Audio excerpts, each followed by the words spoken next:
Hello friends, lesson 1. The rich don't work for money. Do you want more audiobooks? Comment me, which book do you want, and follow my channel. The poor and the middle class work for money. The rich have money work for them. Dad, can you tell me how to get rich? My dad put down the evening paper. Why do you want to get rich, son? Because today Jimmy's mom drove up in their new Cadillac and they were going to their beach house for the weekend. He took 3 of his friends, but Mike and I weren't invited. They told us we weren't invited because we were poor kids. They did? My dad asked incredulously. Yeah, they did, I replied in a hurt tone. My dad silently shook his head, pushed his glasses up the bridge of his nose, and went back to reading the paper. I stood waiting for an answer. The year was 1956. I was 9 years old. By some twist of fate, I attended the same public school where the rich people sent their kids. We were primarily a sugar plantation town. The managers of the plantation and the other affluent people, such as doctors, business owners, and bankers, sent their children to this elementary school. After grade 6, their children were generally sent off to private schools. Because my family lived on one side of the street, I went to this school. Had I lived on the other side of the street, I would Chapter 1, Lesson 110 have gone to a different school with kids from families more like mine. After grade 6, these kids and I would go on to the public intermediate and high school. There was no private school for them or for me. My dad finally put down the paper. I could tell he was thinking. Well, son, he began slowly. If you want to be rich, you have to learn to make money. How do I make money? I asked. Well, use your head, son, he said, smiling. Even then I knew that really meant, that's all I'm going to tell you, or I don't know the answer, so don't embarrass me. A partnership is formed the next morning. I told my best friend, Mike, what my dad had said. As best as I could tell, Mike and I were the only poor kids in this school. Mike was also in this school by a twist of fate. Someone had drawn a jog in the line for the school district, and we wound up in school with the rich kids. We weren't really poor, but we felt as if we were because all the other boys had new baseball gloves, new bicycles, new everything. Mom and Dad provided us with the basics, like food, shelter, and clothes. But that was about it. My dad used to say, if you want something, work for it. We wanted things, but there was not much work available for 9-year-old boys. So what do we do to make money? Mike asked. I don't know, I said. But do you want to be my partner? He agreed, and so on that Saturday morning, Mike became my first business partner. We spent all morning coming up with ideas on how to make money. Occasionally we talked about all the cool guys at Jimmy's beach house having fun. It hurt a little, but that hurt was good, because it inspired us to keep thinking of a way to make money. Finally, that afternoon, a bolt of lightning struck. It was an idea Mike got from a science book he had read. Excitedly, we shook hands, and the partnership now had a business. Rich Dad Poor Dad 11. For the next several weeks, Mike and I ran around our neighborhood, knocking on doors and asking our neighbors if they would save their toothpaste tubes for us. With puzzled looks, most adults consented with a smile. Some asked us what we were doing, to which we replied, we can't tell you. It's a business secret. My mom grew distressed as the weeks wore on. We had selected a site next to her washing machine as the place we would stockpile our raw materials. In a brown cardboard box that at one time held catsup bottles, our little pile of used toothpaste tubes began to grow. Finally my mom put her foot down. The sight of her neighbor's messy, crumpled, used toothpaste tubes had gotten to her. What are you boys doing? She asked. And I don't want to hear again that it's a business secret. Do something with this mess, or I'm going to throw it out. Mike and I pleaded and begged, explaining that we would soon have enough and then we would begin production. We informed her that we were waiting on a couple of neighbors to finish their toothpaste so we could have their tubes. Mom granted us a 1-week extension. The date to begin production was moved up, and the pressure was on. My first partnership was already being threatened with an eviction notice by my own mom. It became Mike's job to tell the neighbors to quickly use up their toothpaste, saying their dentist wanted them to brush more often anyway. I began to put together the production line. One day my dad drove up with a friend to see 2 9-year-old boys in the driveway with a production line operating at full speed. There was fine white powder everywhere.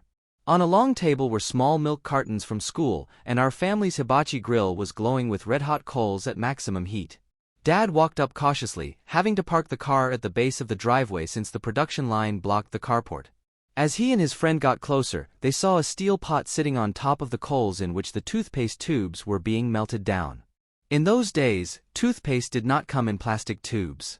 The tubes were made of lead. So once the paint was burned off, the tubes were dropped in the small steel pot. They melted until they became liquid, and with my Chapter 1, Lesson 112 Mom's pot holders, we poured the lead through a small hole in the top of the milk cartons. The milk cartons were filled with plaster of Paris. White powder was everywhere. In my haste, I had knocked the bag over, and the entire area looked like it had been hit by a snowstorm. The milk cartons were the outer containers for plaster of Paris molds.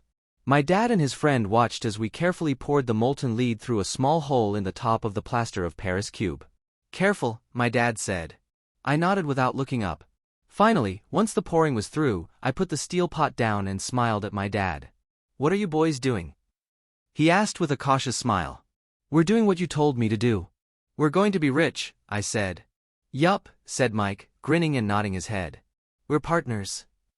"And what is in those plaster molds?" my dad asked. "Watch," I said. "This should be a good batch." With a small hammer, I tapped at the seal that divided the cube in half. Cautiously, I pulled up the top half of the plaster mold and a lead nickel fell out. "Oh, no!" my dad exclaimed. "You're casting nickels out of lead." "That's right," Mike said. "We're doing as you told us to do. We're making money." My dad's friend turned and burst into laughter. My dad smiled and shook his head. Along with a fire and a box of spent toothpaste tubes, in front of him were two little boys covered with white dust smiling from ear to ear. He asked us to put everything down and sit with him on the front step of our house. With a smile, he gently explained what the word counterfeiting meant.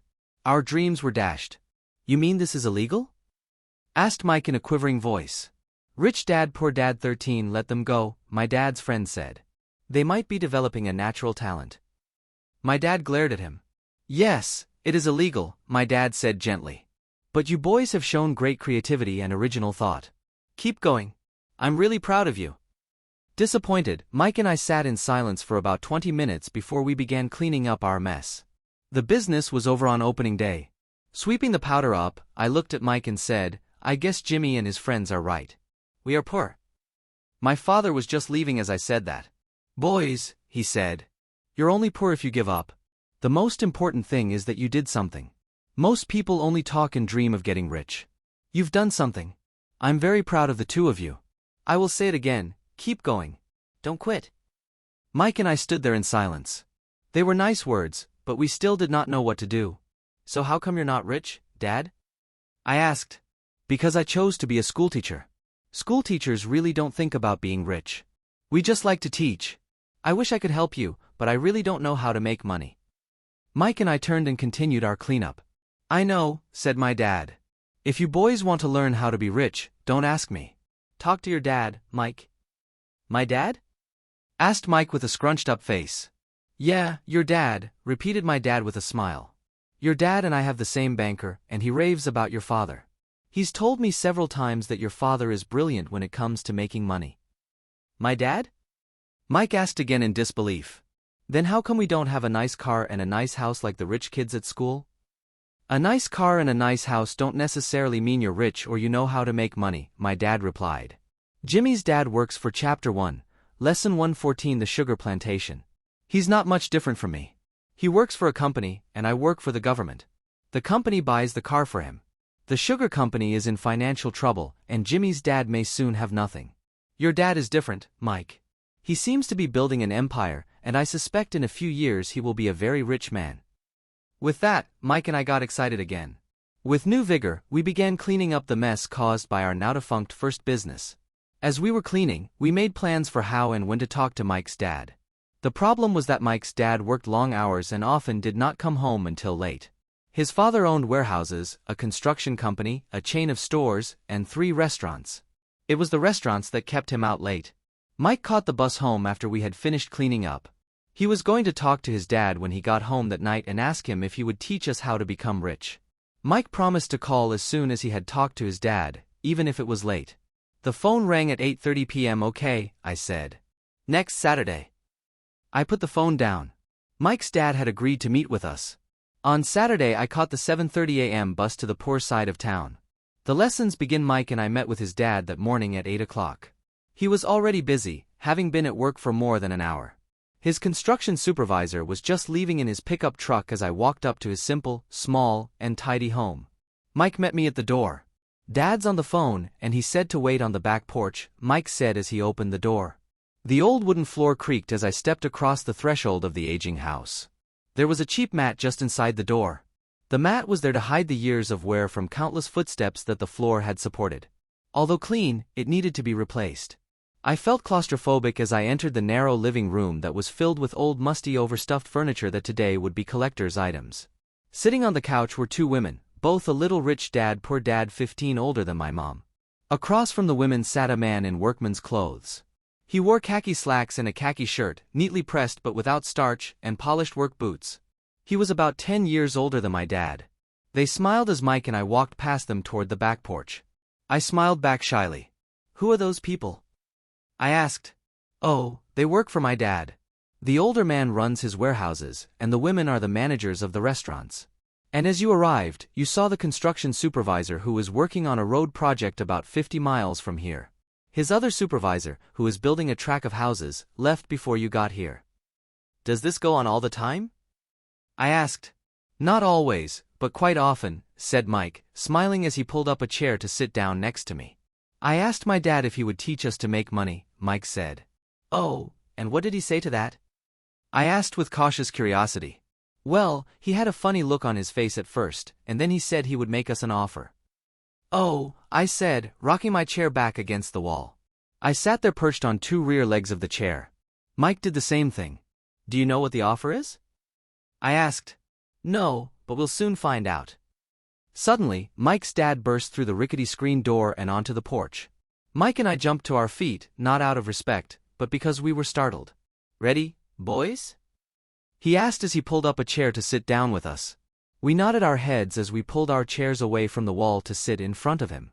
He was a big man, about 6 feet tall and 200 pounds. My dad was taller, about the same weight, and 5 years older than Mike's dad. They sort of looked alike, though not of the same ethnic makeup. Maybe their energy was similar. Chapter 1. Lesson 116. Mike says you want to learn to make money? Is that correct, Robert? I nodded my head quickly, but with a little trepidation. He had a lot of power behind his words and smile. "Okay, here's my offer. I'll teach you, but I won't do it classroom style. You work for me, I'll teach you. You don't work for me, I won't teach you. I can teach you faster if you work, and I'm wasting my time if you just want to sit and listen like you do in school. That's my offer. Take it or leave it." May I ask a question first?" I asked. "No. Take it or leave it. I've got too much work to do to waste my time. If you can't make up your mind decisively, then you'll never learn to make money anyway. Opportunities come and go. Being able to know when to make quick decisions is an important skill. You have the opportunity that you asked for. School is beginning, or it's over in 10 seconds, Mike's dad said with a teasing smile. "Take it," I said. "Take it," said Mike. "Good," said Mike's dad. "Mrs. Martin will be by in 10 minutes. After I'm through with her, you'll ride with her to my superette and you can begin working. I'll pay you 10 cents an hour, and you'll work 3 hours every Saturday." "But I have a softball game today," I said. Mike's dad lowered his voice to a stern tone. "Take it, or leave it," he said. "I'll take it," I replied, choosing to work and learn instead of playing. 30 cents later by 9 a.m. that day, Mike and I were working for Mrs. Martin. She was a kind and patient woman. She always said that Mike and I reminded her of her 2 grown sons. Although kind, she believed in hard work and kept us moving. We spent 3 hours taking canned goods off the shelves, brushing each can with a feather duster to get the dust off, and then restacking them neatly. It was excruciatingly boring work. Rich Dad Poor Dad 17 Mike's dad, whom I call my rich dad, owned 9 of these little superettes, each with a large parking lot. They were the early version of the 7-Eleven convenience stores, little neighborhood grocery stores where people bought items such as milk, bread, butter, and cigarettes. The problem was that this was Hawaii before air conditioning was widely used, and the stores could not close their doors because of the heat. On 2 sides of the store, the doors had to be wide open to the road and parking lot. Every time a car drove by or pulled into the parking lot, dust would swirl and settle in the store. We knew we had a job as long as there was no air conditioning. For 3 weeks, Mike and I reported to Mrs. Martin and worked our 3 hours. By noon, our work was over and she dropped 3 little dimes in each of our hands. Now, even at the age of 9 in the mid-1950s, 30 cents was not too exciting. Comic books cost 10 cents back then, so I usually spent my money on comic books and went home. By Wednesday of the 4th week, I was ready to quit. I had agreed to work only because I wanted to learn to make money from Mike's dad, and now I was a slave for 10 cents an hour. On top of that, I had not seen Mike's dad since that first Saturday. I'm quitting, I told Mike at lunchtime. School was boring, and now I did not even have my Saturdays to look forward to. But it was the 30 cents that really got to me. This time Mike smiled. "What are you laughing at?" I asked with anger and frustration. "Dad said this would happen. He said to meet with him when you were ready to quit." "What?" I said indignantly. "He's been waiting for me to get fed up?" "Sort of," Mike said. "Dad's kind of different. He doesn't teach like your dad. Your mom and dad lecture a lot. My dad is quiet and a man of few words. You just wait till the Saturday. I'll tell him you're ready." "You mean I've been set up?" "No, not really, but maybe. Dad will explain on Saturday." Chapter 1, Lesson 118. Waiting in line on Saturday, I was ready to face Mike's dad. Even my real dad was angry with him. My real dad, the one I call the poor one, thought that my rich dad was violating child labor laws and should be investigated. My educated, poor dad told me to demand what I deserve, at least 25 cents an hour. My poor dad told me that if I did not get a raise, I was to quit immediately.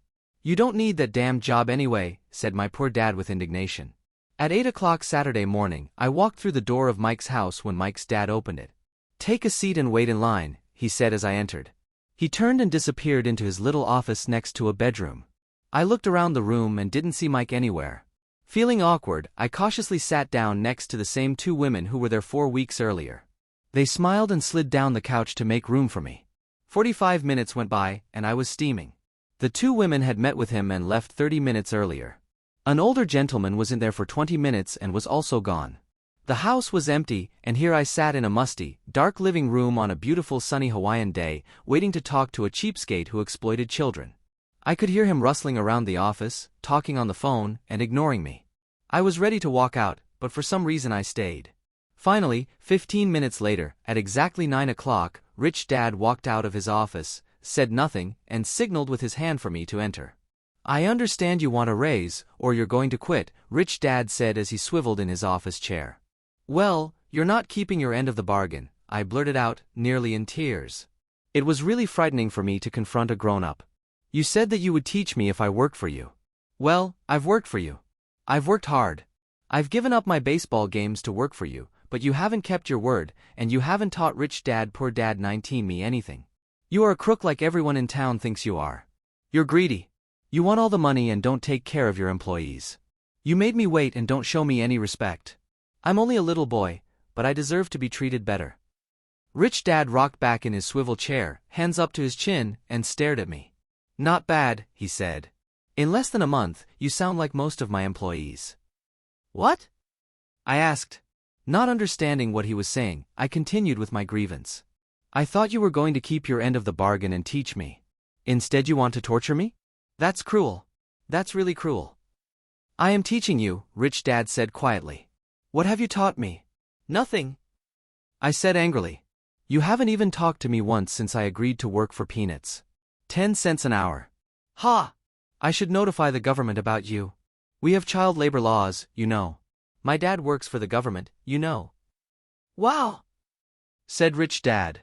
"Now you sound just like most of the people who used to work for me, people I've either fired or who have quit. So what do you have to say?" I demanded, feeling pretty brave for a little kid. "You lied to me. I've worked for you, and you have not kept your word. You haven't taught me anything." "How do you know that I've not taught you anything?" asked Rich Dad calmly. "Well, you've never talked to me. I've worked for 3 weeks and you have not taught me anything," I said with a pout. "Does teaching mean talking or a lecture?" Rich Dad asked. "Well, yes," I replied. "That's how they teach you in school," he said, smiling. "But that is not how life teaches you, and I would say that life is the best teacher of all. Most of the time, life does not talk to you. It just sort of pushes you around. Each push is life saying, 'Wake up. There's something I want you to learn.'" Chapter 1, Lesson 120. What is this man talking about? I asked myself silently. Life pushing me around was life talking to me? Now I knew I had to quit my job. I was talking to someone who needed to be locked up. If you learn life's lessons, you will do well. If not, life will just continue to push you around. People do two things. Some just let life push them around. Others get angry and push back. But they push back against their boss, or their job, or their husband or wife. They do not know it's life that's pushing. I had no idea what he was talking about. Life pushes all of us around. Some people give up and others fight. A few learn the lesson and move on. They welcome life pushing them around. To these few people, it means they need and want to learn something. They learn and move on. Most quit, and a few like you fight. Rich Dad stood and shut the creaky old wooden window that needed repair. If you learn this lesson, you will grow into a wise, wealthy, and happy young man. If you don't, you will spend your life blaming a job, low pay, or your boss for your problems. You'll live life always hoping for that big break that will solve all your money problems. Rich Dad looked over at me to see if I was still listening. His eyes met mine. We stared at each other, communicating through our eyes. Finally, I looked away once I had absorbed his message. I knew he was right. I was blaming him, and I did ask to learn. I was fighting. Rich Dad continued, or if you're the kind of person who has no guts, you just give up every time life pushes you. If you're that kind of person, you'll live all your life playing it safe, doing the right things, saving yourself for some event that never happens. Then you die a boring old man. You'll have lots of friends who really like you because you were such a nice hard-working guy. But the truth is that you let life push you into submission. Deep down you were terrified of taking risks. You really wanted to win, but the fear of losing was greater than the excitement of winning. Deep inside, you and only you will know you didn't go for it. You chose to play it safe. Rich Dad, Poor Dad 21. Our eyes met again. You've been pushing me around? I asked. Some people might say that, smiled Rich Dad. I would say that I just gave you a taste of life. What taste of life? I asked, still angry, but now curious and ready to learn. You boys are the first people who have ever asked me to teach them how to make money. I have more than 150 employees, and not one of them has asked me what I know about money. They ask me for a job and a paycheck, but never to teach them about money. So, most will spend the best years of their lives working for money, not really understanding what it is they are working for. I sat there listening intently. So when Mike told me you wanted to learn how to make money, I decided to design a course that mirrored real life. I could talk until I was blue in the face, but you wouldn't hear a thing. So I decided to let life push you around a bit so you could hear me. That's why I only paid you 10 cents. So what is the lesson I learned from working for only 10 cents an hour? I asked. That you're cheap and exploit your workers? Rich Dad rocked back and laughed heartily. Finally he said, you'd best change your point of view. Stop blaming me and thinking I'm the problem. If you think I'm the problem, then you have to change me. If you realize that you're the problem, then you can change yourself, learn something, and grow wiser. Most people want everyone else in the world to change but themselves. Let me tell you, it's easier to change yourself than everyone else. I don't understand, I said. Don't blame me for your problems, Rich Dad said, growing impatient. But you only pay me 10 cents. So what are you learning? Rich Dad asked, smiling. That you're cheap, I said with a sly grin. See, you think I'm the problem, said Rich Dad. Chapter 1, Lesson 122. But you are. Well, keep that attitude and you'll learn nothing. Keep the attitude that I'm the problem, and what choices do you have? Well, if you don't pay me more or show me more respect and teach me, I'll quit. Well put, Rich Dad said. And that's exactly what most people do. They quit and go looking for another job, a better opportunity, and higher pay, actually thinking that this will solve the problem. In most cases, it won't. So what should I do? I asked. Just take this measly 10 cents an hour and smile? Rich Dad smiled. That's what the other people do. But that's all they do, waiting for a raise thinking that more money will solve their problems. Most just accept it, and some take a second job working harder, but again accepting a small paycheck. I sat staring at the floor, beginning to understand the lesson Rich Dad was presenting. I could sense it was a taste of life. Finally, I looked up and asked, so what will solve the problem? This, he said, leaning forward in his chair and tapping me gently on the head. This stuff between your ears. It was at that moment that Rich Dad shared the pivotal point of view that separated him from his employees and my poor dad, and led him to eventually become one of the richest men in Hawaii, while my highly educated but poor dad struggled financially all his life. It was a singular point of view that made all the difference over a lifetime. Rich Dad explained this point of view over and over, which I call lesson number 1. The poor and the middle class work for money. The rich have money work for them. On that bright Saturday morning, I learned a completely different point of view from what I had been taught by my poor dad. At the age of 9, I understood that both dads wanted me to learn. Both dads encouraged me to study, but not the same things. Rich Dad Poor Dad 23 My highly educated dad recommended that I do what he did. Son, I want you to study hard, get good grades, so you can find a safe, secure job with a big company. And make sure it has excellent benefits. My rich dad wanted me to learn how money works so I could make it work for me. These lessons I would learn through life with his guidance, not because of a classroom. My rich dad continued my first lesson.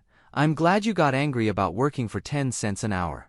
If you hadn't got angry and had simply accepted it, I would have to tell you that I could not teach you. You see, true learning takes energy, passion, and a burning desire. Anger is a big part of that formula, for passion is anger and love combined. When it comes to money, most people want to play it safe and feel secure. So passion does not direct them. Fear does. So is that why they'll take jobs with low pay? I asked. Yes, said Rich Dad.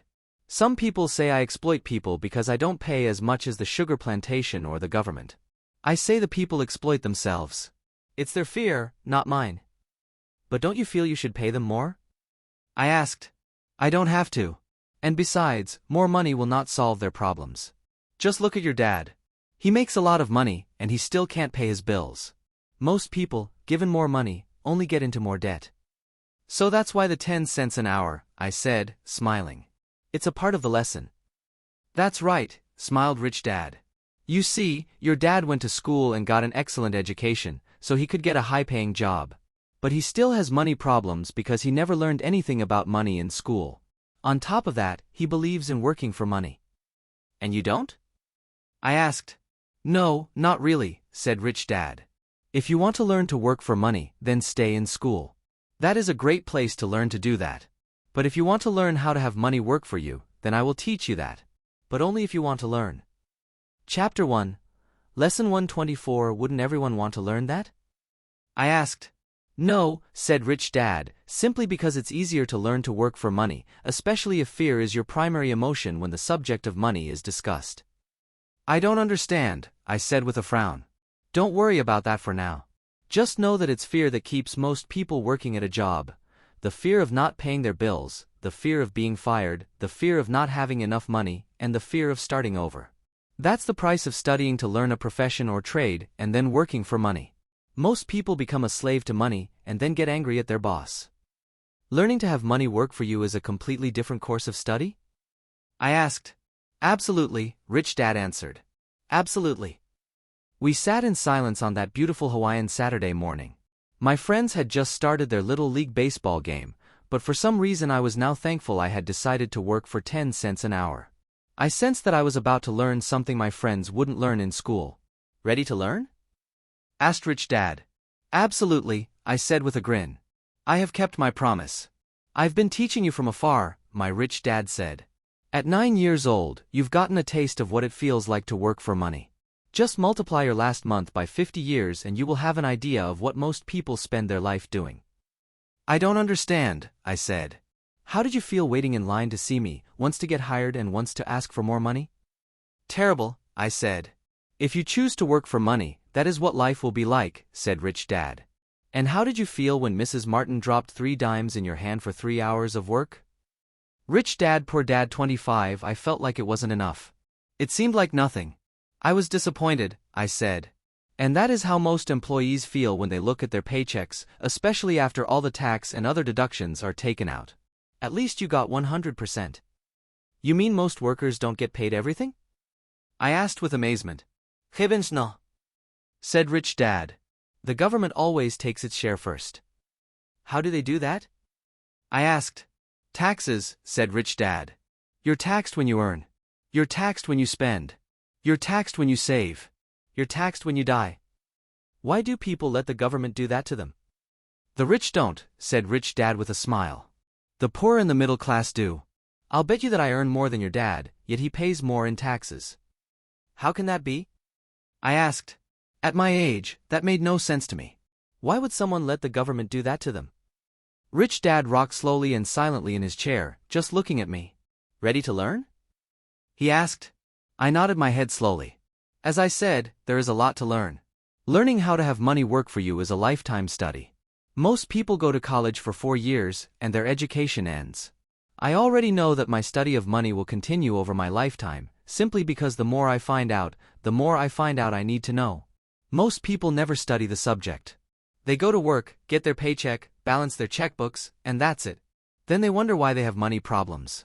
They think that more money will solve the problem and don't realize that it's their lack of financial education that is the problem. So my dad has tax problems because he doesn't understand money? I asked, confused. Chapter 1, Lesson 126. Look, said Rich Dad, taxes are just one small section on learning how to have money work for you. Today, I just wanted to find out if you still have the passion to learn about money. Most people don't. They want to go to school, learn a profession, have fun at their work, and earn lots of money. One day they wake up with big money problems, and then they can't stop working. That's the price of only knowing how to work for money instead of studying how to have money work for you. So do you still have the passion to learn? Asked Rich Dad. I nodded my head. Good, said Rich Dad. Now get back to work. This time, I will pay you nothing. What? I asked in amazement. You heard me. Nothing. You will work the same 3 hours every Saturday, but this time you will not be paid 10 cents per hour. You said you wanted to learn to not work for money, so I'm not going to pay you anything. I couldn't believe what I was hearing. I've already had this conversation with Mike and he's already working, dusting, and stacking canned goods for free. You'd better hurry and get back there. That's not fair, I shouted. You've got to pay something. You said you wanted to learn. If you don't learn this now, you'll grow up to be like the 2 women and the older man sitting in my living room, working for money and hoping I don't fire them. Or like your dad, earning lots of money only to be in debt up to his eyeballs, hoping more money will solve the problem. If that's what you want, I'll go back to our original deal of 10 cents an hour. Or you can do what most adults do. Complain that there is not enough pay, quit, and go looking for another job. But what do I do? I asked. Rich Dad tapped me on the head. Use this, he said. If you use it well, you will soon thank me for giving you an opportunity and you will grow into a rich man. Rich Dad, poor dad 27. I stood there, still not believing what a raw deal I was handed. I came to ask for a raise, and somehow I was instead working for nothing. Rich Dad tapped me on the head again and said, use this. Now get out of here and get back to work. Lesson number 1. The rich don't work for money. I didn't tell my poor dad I wasn't being paid. He wouldn't have understood, and I didn't want to try to explain something I didn't understand myself. For 3 more weeks, Mike and I worked 3 hours every Saturday for nothing. The work didn't bother me, and the routine got easier, but it was the missed baseball games and not being able to afford to buy a few comic books that got to me. Rich Dad stopped by at noon on the 3rd week. We heard his truck pull up in the parking lot and sputter when the engine was turned off.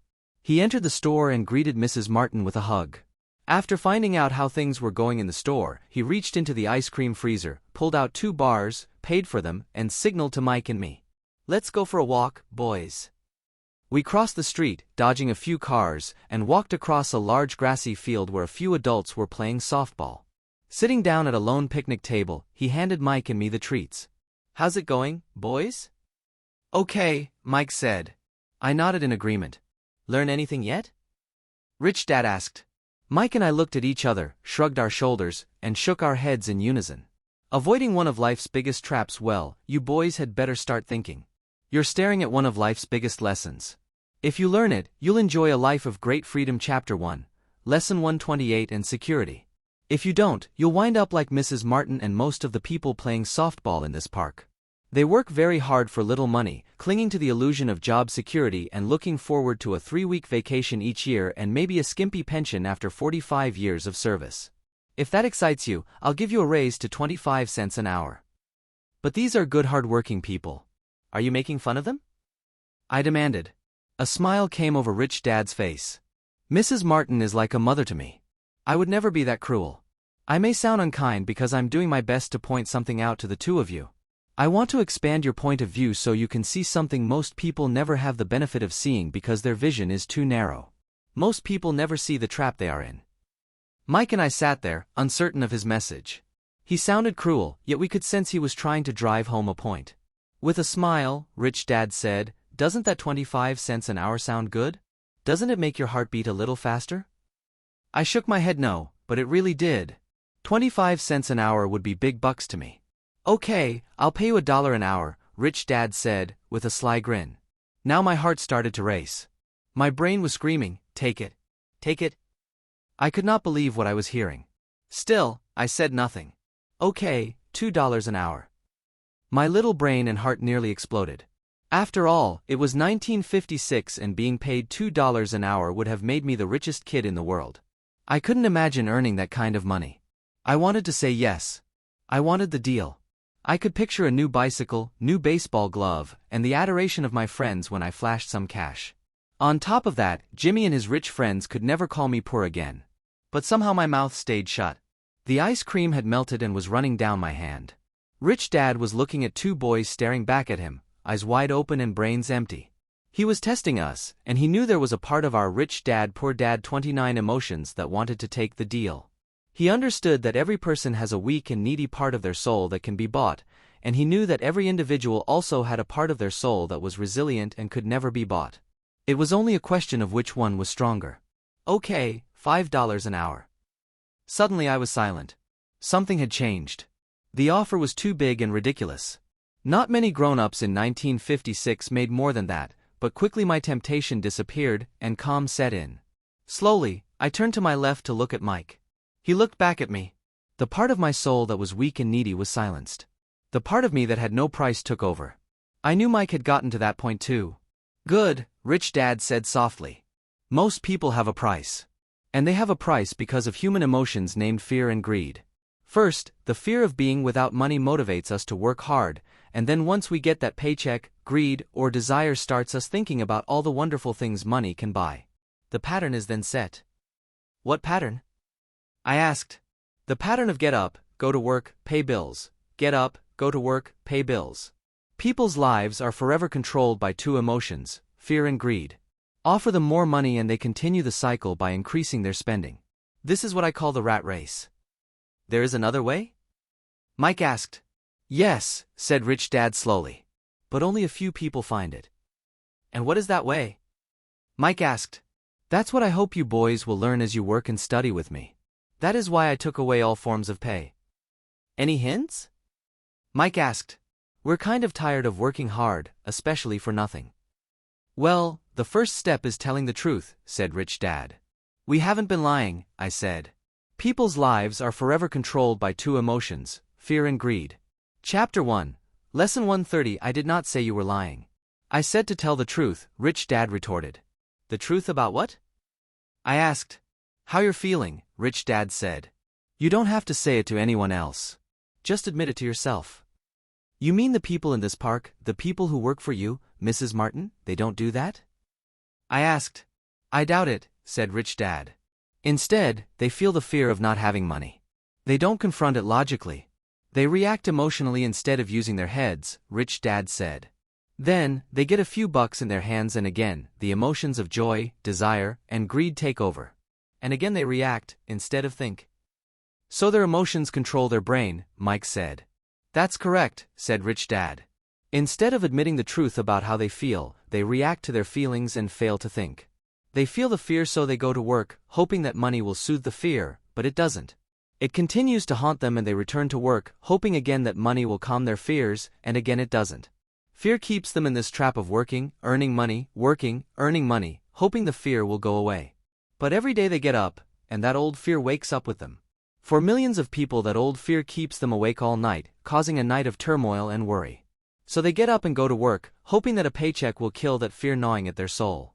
Money is running their lives, and they refuse to tell the truth about that. Money is in control of their emotions and their souls. Rich Dad sat quietly, letting his words sink in. Mike and I heard what he said but didn't understand fully what he was talking about. I just knew that I often wondered why grown-ups hurried off to work. It did not seem like much fun, and they never looked that happy, but something kept them going. Realizing we had absorbed as much as possible of what he was talking about, Rich Dad said, I want you boys to avoid that trap. That is really what I want to teach you. Not just to be rich, because being rich does not solve the problem. Rich Dad Poor Dad 31. It doesn't? I asked, surprised. No, it doesn't. Let me explain the other emotion, desire. Some call it greed, but I prefer desire. It's perfectly normal to desire something better, prettier, more fun, or exciting. So people also work for money because of desire. They desire money for the joy they think it can buy. But the joy that money brings is often short-lived, and they soon need more money for more joy, more pleasure, more comfort, and more security. So they keep working, thinking money will soothe their souls that are troubled by fear and desire. But money can't do that. Even rich people do this? Mike asked. Rich people included, said Rich Dad. In fact, the reason many rich people are rich isn't because of desire, but because of fear. They believe that money can eliminate the fear of being poor, so they amass tons of it, only to find the fear gets worse. Now they fear losing the money. I have friends who keep working even though they have plenty. I know people who have millions who are more afraid now than when they were poor. They're terrified of losing it all. The fears that drove them to get rich got worse. That weak and needy part of their soul is actually screaming louder. They don't want to lose the big houses, the cars, and the high life money has bought them. They worry about what their friends would say if they lost all their money. Many are emotionally desperate and neurotic, although they look rich and have more money. So is a poor man happier? I asked. No, I don't think so, replied Rich Dad. The avoidance of money is just as psychotic as being attached to money.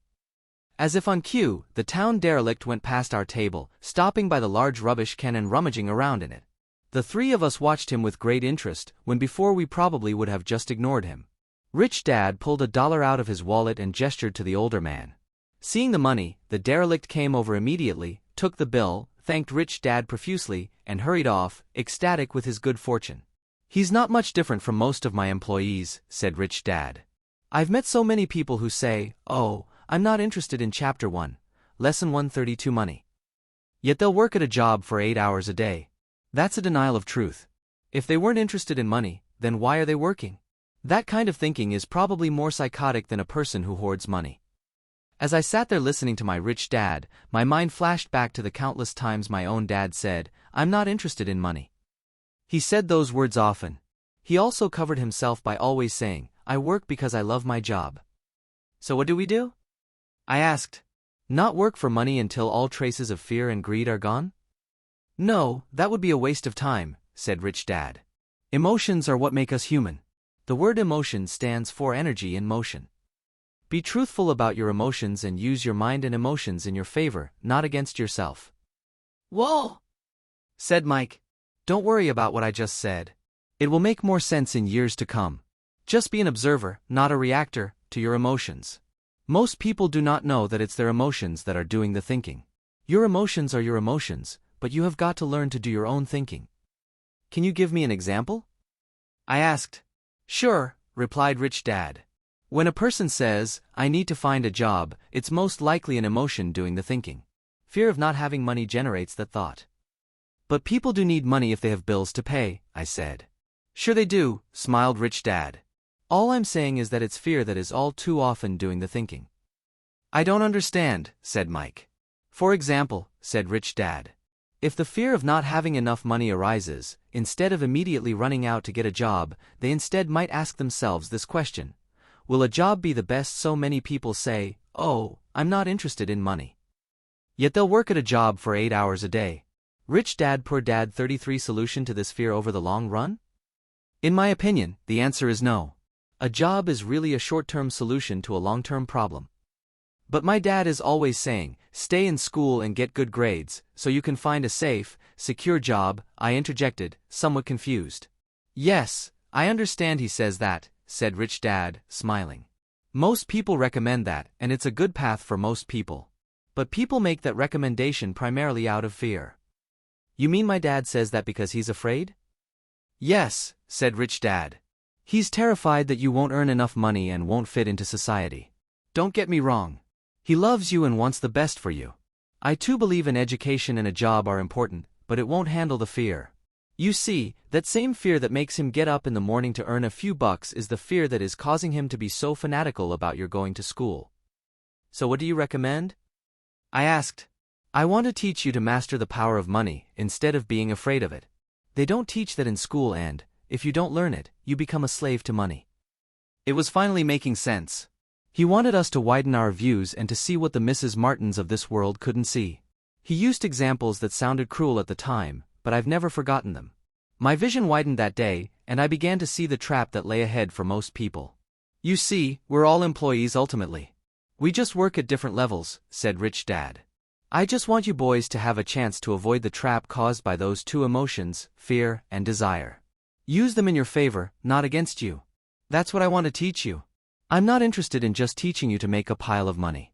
That won't handle the fear or desire. If you don't first handle fear and desire, and you get rich, you'll only be a highly paid slave. So how do we avoid the trap? I asked. The main cause of poverty or financial struggle is fear and ignorance, not the economy or the government or the rich. It's self-inflicted fear and ignorance that keep people trapped. So Chapter 1, Lesson 134. Boys, go to school and get your college degrees, and I'll teach you how to stay out of the trap. The pieces of the puzzle were appearing. My highly educated dad had a great education and a great career, but school never told him how to handle money or his fear of it. It became clear that I could learn different and important things from two fathers. So you've been talking about the fear of not having money. How does the desire for money affect our thinking? Mike asked. How did you feel when I tempted you with a pay raise? Did you notice your desires rising? We nodded our heads. By not giving in to your emotions, you were able to delay your reactions and think. That is important. We will always have emotions of fear and greed. From here on in, it's imperative for you to use those emotions to your advantage and for the long term to not let your emotions control your thinking. Most people use fear and greed against themselves. That's the start of ignorance.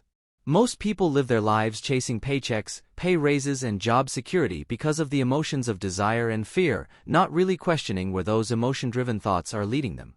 It's just like the picture of a donkey dragging a cart with its owner dangling a carrot just in front of its nose.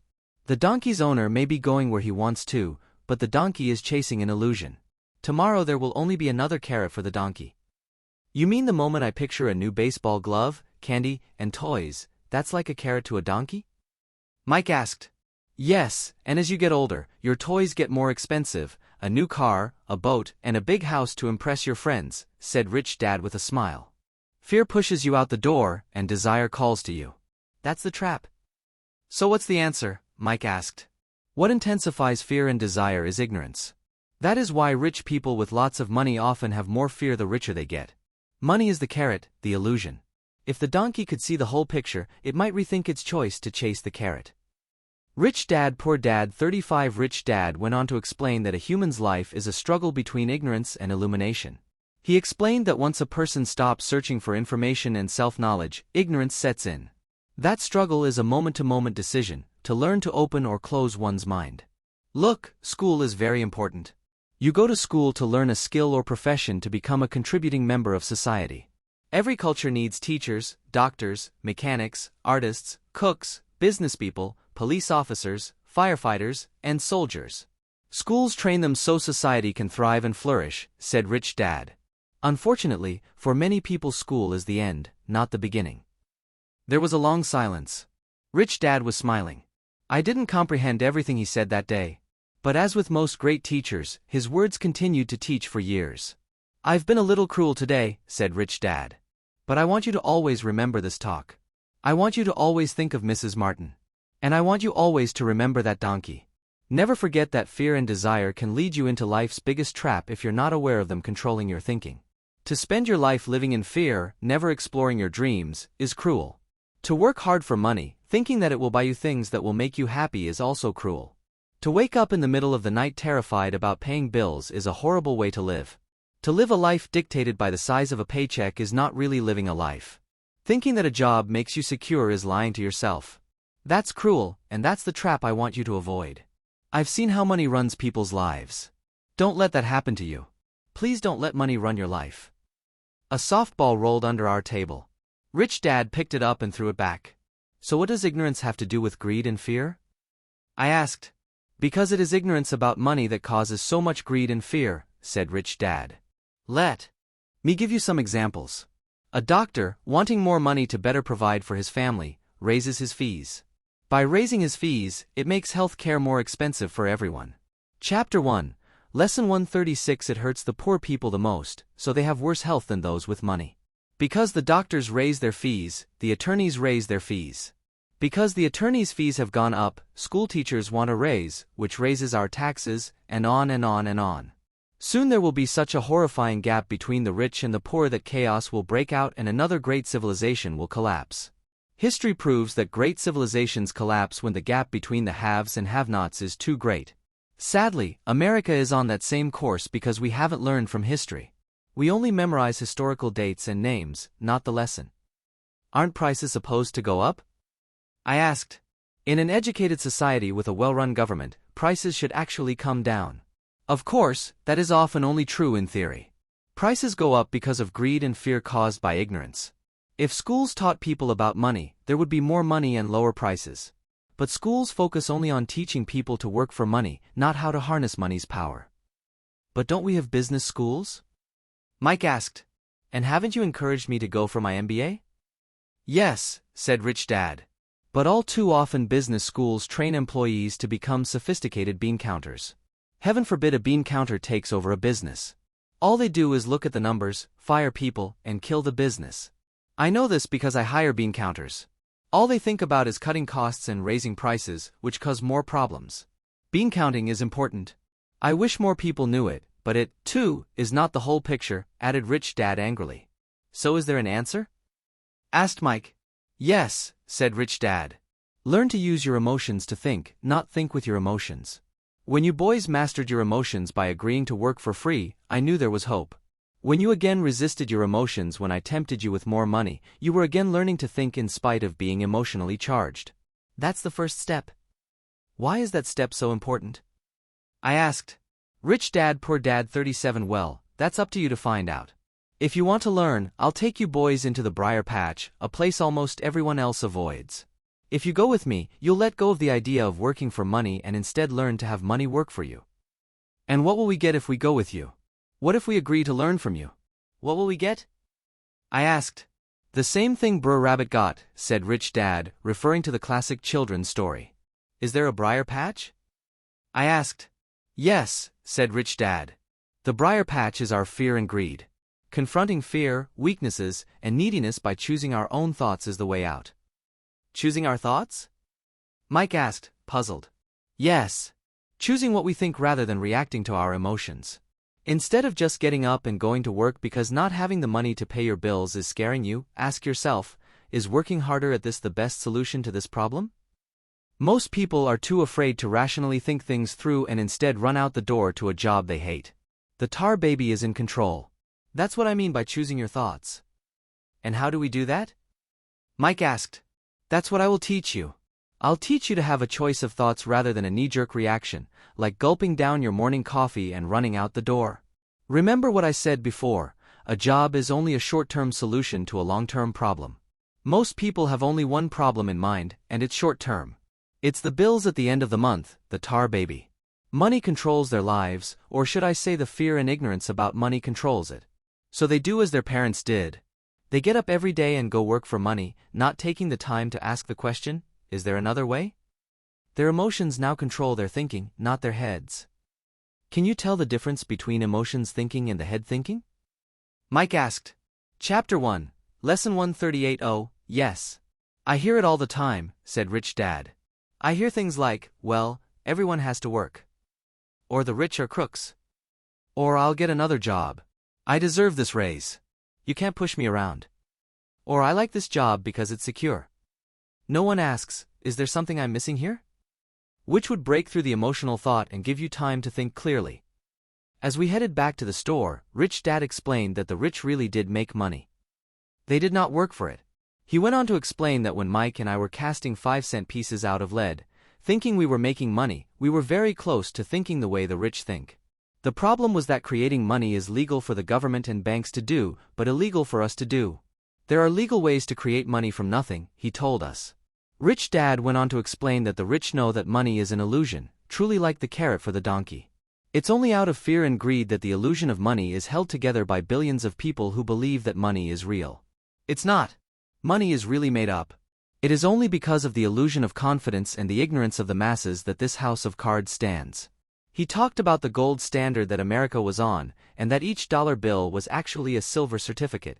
What concerned him was the rumor that we would someday go off the gold standard and our dollars would no longer be backed by something tangible. If that happens, boys, all hell will break loose. The poor, the middle class, and the ignorant will have their lives ruined simply because they will continue to believe that money is real and that the company they work for, or the government, will look after them. We really did not understand what he was saying that day, but over the years, it made more and more sense. Seeing what others miss as he climbed into his pickup truck outside his convenience store, Rich Dad said, "Keep working, boys, but the sooner you forget about needing a paycheck, the easier your adult life will be. Keep using your Rich Dad Poor Dad 39 brain, work for free, and soon your mind will show you ways of making money far beyond what I could ever pay you. You will see things that other people never see. Most people never see these opportunities because they're looking for money and security, so that's all they get. The moment you see one opportunity, you'll see them for the rest of your life. The moment you do that, I'll teach you something else. Learn this, and you'll avoid one of life's biggest traps." Mike and I picked up our things from the store and waved goodbye to Mrs. Martin. We went back to the park, to the same picnic bench, and spent several more hours thinking and talking. We spent the next week at school thinking and talking, too. For 2 more weeks, we kept thinking, talking, and working for free. At the end of the second Saturday, I was again saying goodbye to Mrs. Martin and looking at the comic book stand with a longing gaze. The hard thing about not even getting 30 cents every Saturday was that I didn't have any money to buy comic books. Suddenly, as Mrs. Martin said goodbye to Mike and me, I saw her do something I'd never seen her do before. Mrs. Martin was cutting the front page of the comic book in half. She kept the top half of the comic book cover and threw the rest of the book into a large cardboard box. When I asked her what she did with the comic books, she said, "I throw them away. I give the top half of the cover back to the comic book distributor for credit when he brings in the new comics. He's coming in an hour." Mike and I waited for an hour. Soon the distributor arrived, and I asked him if we could have the comic books. To my delight, he said, "You can have them if you work for this store and do not resell them." Remember our old business partnership? Well, Mike and I revived it. Using a spare room in Mike's basement, we began piling hundreds of comic books in that room. Soon our comic book library was open to the public. We hired Mike's younger sister, who loved to study, to be head librarian. She charged each child 10 cents admission to the library, which was open from 2:30 p.m. to 4:30 p.m. every day after school. The customers, the children of the neighborhood, could read as many Chapter 1, Lesson 140 comics as they wanted in 2 hours. It was a bargain for them since a comic cost 10 cents each, and they could read 5 or 6 in 2 hours. Mike's sister would check the kids as they left to make sure they weren't borrowing any comic books. She also kept the books, logging in how many kids showed up each day, who they were, and any comments they might have. Mike and I averaged $9.50 per week over a 3-month period. We paid his sister $1 a week and allowed her to read the comics for free, which she rarely did since she was always studying. Mike and I kept our agreement by working in the store every Saturday and collecting all the comic books from the different stores. We kept our agreement to the distributor by not selling any comic books. We burned them once they got too tattered. We tried opening a branch office, but we could never quite find someone as trustworthy and dedicated as Mike's sister. At an early age, we found out how hard it was to find good staff. 3 months after the library first opened, a fight broke out in the room. Some bullies from another neighborhood pushed their way in, and Mike's dad suggested we shut down the business. So our comic book business shut down, and we stopped working on Saturdays at the convenience store. But Rich Dad was excited because he had new things he wanted to teach us. He was happy because we had learned our first lesson so well. We learned to make money work for us. By not getting paid for our work at the store, we were forced to use our imaginations to identify an opportunity to make money. By starting our own business, the comic book library, we were in control of our own finances, not dependent on an employer. The best part was that our business generated money for us, even when we weren't physically there. Our money worked for us. Instead of paying us money, Rich Dad had given us so much more.